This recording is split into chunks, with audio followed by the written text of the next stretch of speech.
مسلمون، اللہ کہتے ہیں اے میرے پیارے حبیب صلی اللہ علیہ وسلم، آپ اس شخص کو راہ راست پر نہیں لا سکتے جس کا دل اندھا ہو، اس شخص کو آپ ہدایت کی راہ نہیں دکھا سکتے جس کے دل کے کان بہرے ہوں، آپ اس شخص کو راہ راست پر نہیں لا سکتے جو خود ہی نہ چاہے ہدایت کو اپنانا، ہدایت کو پانا۔ تو آپ انک لا تسمع الموتى، مردوں کو آپ کی باتیں مردوں پر، یعنی ان لوگوں پر جن کے دل مردہ ہیں، آپ کی باتیں ان پر اثر انداز نہیں ہو سکتی۔ انک لا تسمع الموتى ولا تسمع الصم الدعاء اذا ولوا مدبرین، اور نہ ہی تم اپنے باتوں کو، اپنے مدعاؤں کو ان لوگوں کو سنا سکتے ہیں جو اپنے کانوں میں انگلیاں ٹھوس لیتے ہیں، کانوں سے سننے کے باوجود بھی وہ بہرے ہیں اور آپ کی باتوں سے منہ موڑنے والے اور روح گردانی کرنے والے اور اعراض کرنے والے ہیں۔ ایسے جاہلوں کو، ایسے بدبختوں کو، ایسے کم ظرفوں کو آپ راہ راست پر آپ کی کوششیں نہیں لا سکتی۔ بسم اللہ الرحمن الرحیم۔ وما ينطق عن الهوى إن هو إلا وحي يوحى۔ بسم اللہ والصلاة والسلام علی رسول اللہ، اما بعد فاعوذ باللہ من الشیطان الرجیم، بسم اللہ الرحمن الرحیم۔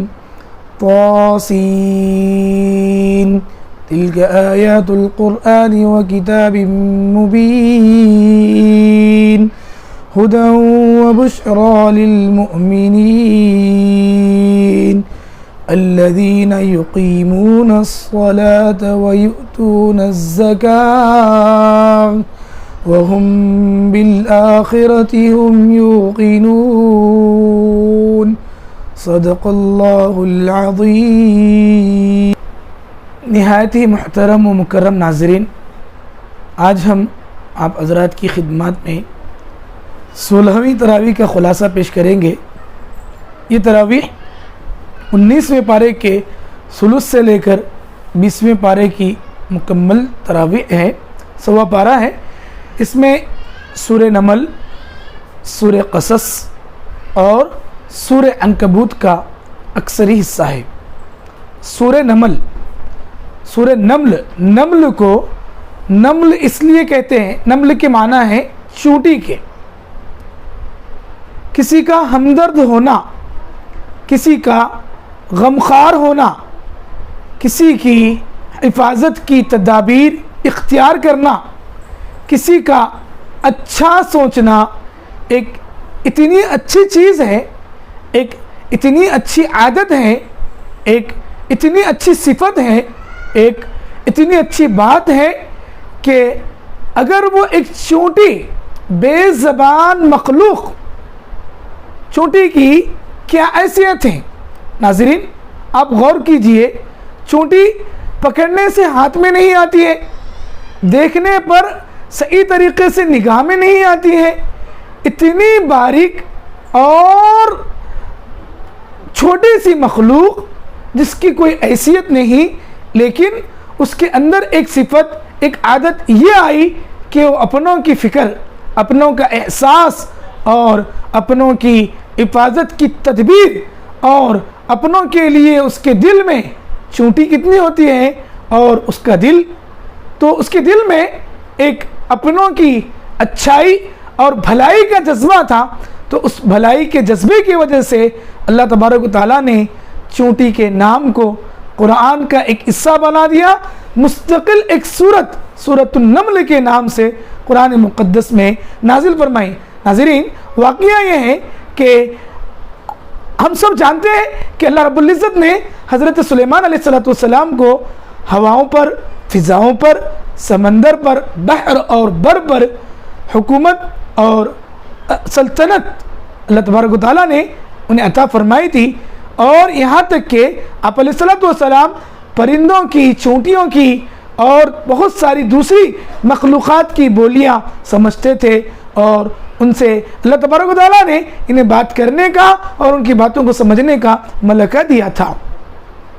ایک دفعہ کا واقعہ ہے کہ حضرت سلیمان علیہ السلام ایک سفر پر جا رہے تھے، تو راستے میں نیچے سے ایک چونٹی کہتی ہے اپنی چونٹیوں کی جماعت سے، قالت نملۃ یا ایھا النمل ادخلوا